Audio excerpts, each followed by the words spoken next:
मैं इस वीडियो में द 10th क्लास का प्रमेय नंबर 6.3 बताने जा रहा हूँ।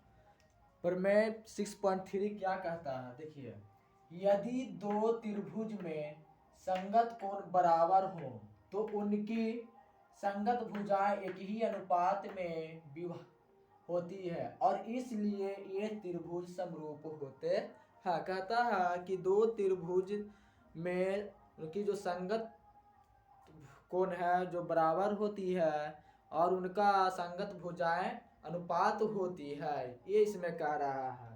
देखिए, सबसे पहले माना कि दो त्रिभुज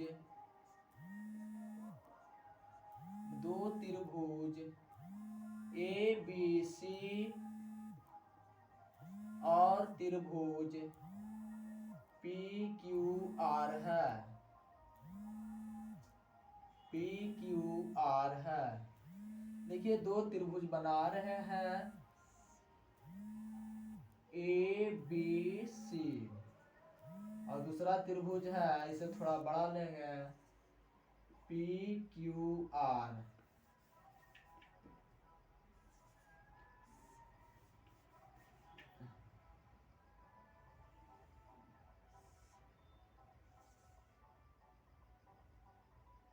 PQR, देखिए ये दो त्रिभुज लिए हैं, ये दो त्रिभुज है। इसमें कह रहा है कि दो त्रिभुज में संगत कोण बराबर हो। तो देखिए, इस त्रिभुज में ये कोण इसके बराबर और ये कोण इसके बराबर और ये कोण इसके बराबर, यानी संगत कोण कहने का मतलब है ऊपर है तो ये इसका बराबर हो जाएगा, ये इसके बराबर हो जाएगा और ये इसके बराबर हो जाएगा। यानी ये क्वेश्चन में दे रखा है। यहाँ से लिखेंगे कोण ए बराबर कोण पी, समीकरण 1। कोण बी बराबर कोण क्यू, समीकरण 2। और कोण सी बराबर कोण आर, इसे समीकरण 3 मानेंगे। ये तीन कोण बराबर दे रखा है तो सिद्ध करना है, सिद्ध करें इसका अनुपातिक बराबर हो, यानी ए बी बटा पी क्यू बराबर बी सी बटा क्यू आर बराबर होगा ए सी बटा पी आर के। ये सिद्ध करके हमें लाना है। देखिए, आप सबसे पहले हम इसमें रचना करेंगे। रचना क्या करेंगे कि इस त्रिभुज में, देखिए ये दो भुजा को, ये त्रिभुज के कोई दो भुजा को इसमें लेके चल रहा है। तो सबसे पहले देखिए ये कोण बराबर है तो ये दोनों भुजा को हम इस पर काट देंगे, यानी इस दोनों भुजा को इसके बराबर इस भुजा पर काट देंगे। तो यहाँ से लिखेंगे पी क्यू और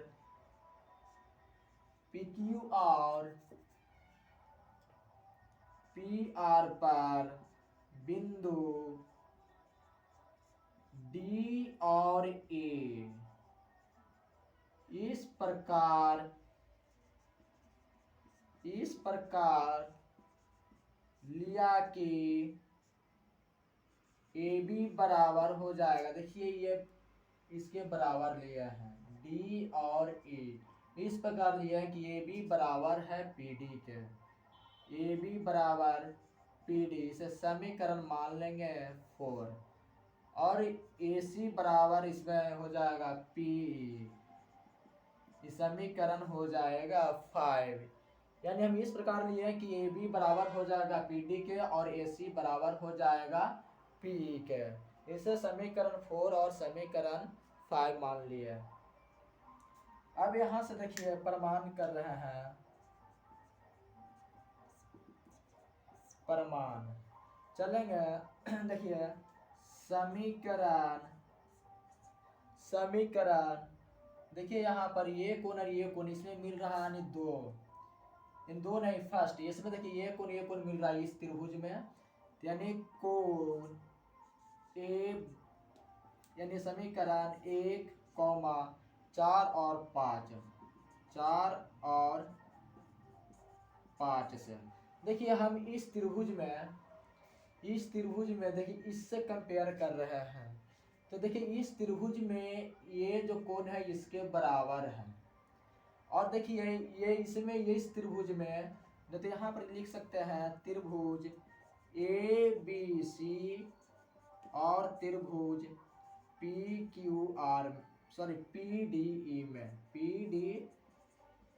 में यहाँ से लिख सकते हैं समीकरण फर्स्ट, फोर्थ और 5 से। देखिए दोनों में कोण A बराबर कोण P, और यहाँ पर देखिए ये भुजा इसके बराबर, तो यहाँ पर लिख देंगे AB बराबर PD और AC बराबर PE। देखिए समीकरण 4 में यानी फर्स्ट में है कोण A बराबर कोण P यानी E बराबर ये, और समीकरण फोर्थ में है AB बराबर PD, AB बराबर PD लिख दिया। और तीसरा है समीकरण 5 यानी AC बराबर P यानी AC बराबर P इसके बराबर है। तो देखिए ये दोनों त्रिभुज की दो भुजाएं और एक कोण क्या है, बराबर है। जब ये बराबर होती है तो ये दोनों त्रिभुज सर्वांगसम होते हैं। अब 9 क्लास में पढ़े होंगे आप लोग कि जब दो त्रिभुज सर्वांगसम होते हैं तो उनके संगत कोण बराबर होते हैं और उनकी संगत भुजाएं बराबर होती है।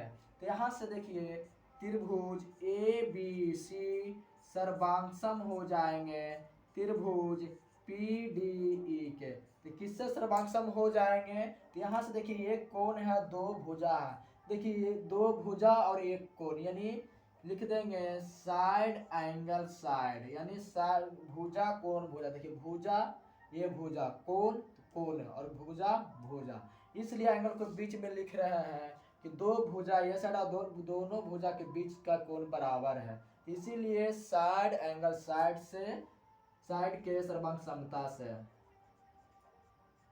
साइड सर्वांग समता से क्या हो जाएंगे, दोनों त्रिभुज बराबर हो जाएंगे। यहां पर लिख लीजिए यानी त्रिभुज ABC सर्वांगसम हो जाएंगे त्रिभुज PDE के। किससे बराबर हो गया, तो यहाँ पर लिख दीजिए साइड एंगल साइड सर्वांग समता से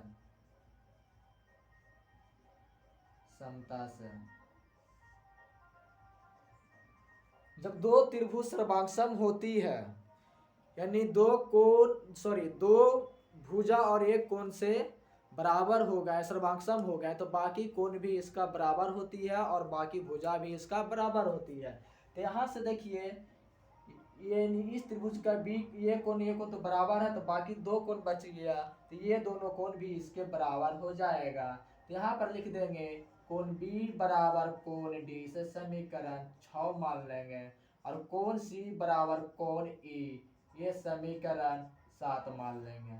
अब देखिए कोण B यहाँ पर B मिल रहा है, और यहाँ पर C यहाँ पर भी C मिल रहा है।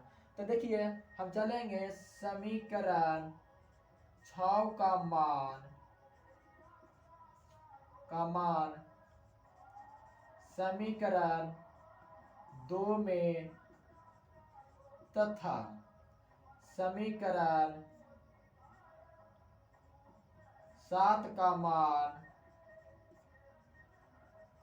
समीकरण 3 में रखने पर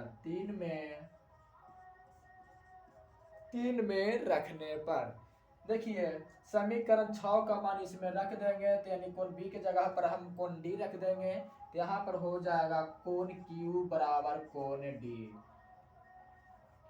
और यहाँ पर देखिए कोण C के जगह पर कोण E रख देंगे, तो हो जाएगा कोण E बराबर कोण R। अब देखिए इस त्रिभुज में आ जाइए PQR में, देखिए ये कोण अब बराबर हो गया, ये कोण बराबर हो गया। जब ये दोनों कोणें बराबर होती है, बराबर होती है तो ये दोनों रेखाएं आपस में समांतर होती है। ये दोनों कोण तभी बराबर होती है जब किसी दो समांतर रेखाओं को एक तिर्यक छेदी रेखा काटती है। यानी ये दो समांतर रेखा, ये तिर्यक रेखा है तो ये दोनों को काटती है, तो ये कोण संगत कोण से बराबर होती है। उसी प्रकार ये तिर्यक रेखा काटती है तो ये कोण संगत कोण से बराबर होती है। तो इसी प्रकार हम कह सकते हैं कि DE समानांतर हो जाएगा, DE समानांतर हो जाएगा QR का, यानी DE समांतर हो जाएगा QR का। तो ये यहाँ पर लिख देंगे संगत कोण से, संगत कोण से ये बराबर होती है, समानांतर होंगे। जब दो संगत कोण से बराबर होती है कोण तो वो दोनों रेखाएं समांतर होती है। अब आगे देखिएगा, आगे में है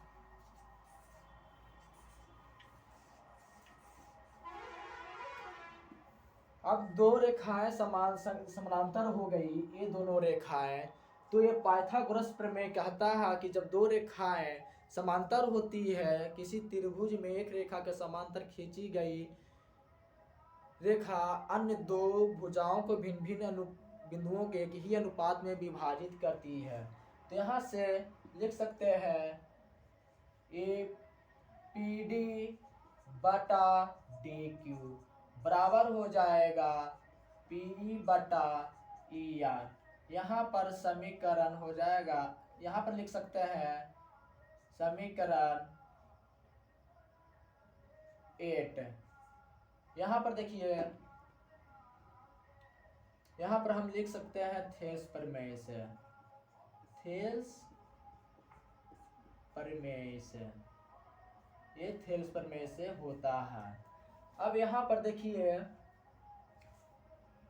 हमें निकालना है AB बटा PD। तो हम देखिए PD को हम पलट रहे हैं तो DQ बटा हो जाएगा PD बराबर हो जाएगा ER बटा P।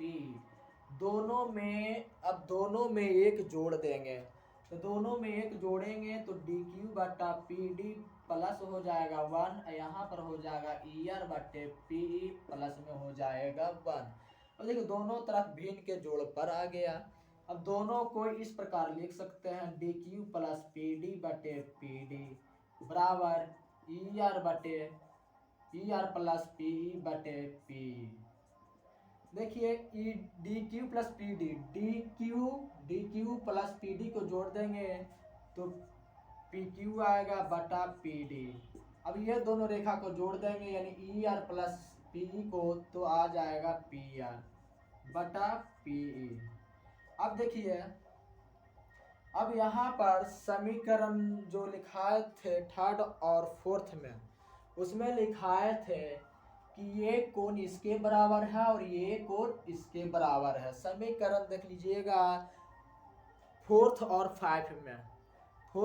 फाइव में देखिएगा कि ये जो रचना में लिखाया था AB बराबर PD, तो यानी हम PQ बटे PD के जगह पर लिख सकते हैं AB बराबर, और P के जगह पर लिख सकते हैं PR बटे P के जगह पर लिख सकते हैं AC। देखिए हमें लाना सिद्ध करके यानी AB बटा PQ, तो इसे ऊपरे कर देंगे और इसे नीचे कर देंगे, तो AB बटा यहाँ पर हो जाएगा AB बटा PQ बराबर हो जाएगा AC बटा PR। देखिए ये आ गया, इसे समीकरण मान लेंगे 9। अब इसी प्रकार हम सिद्ध कर सकते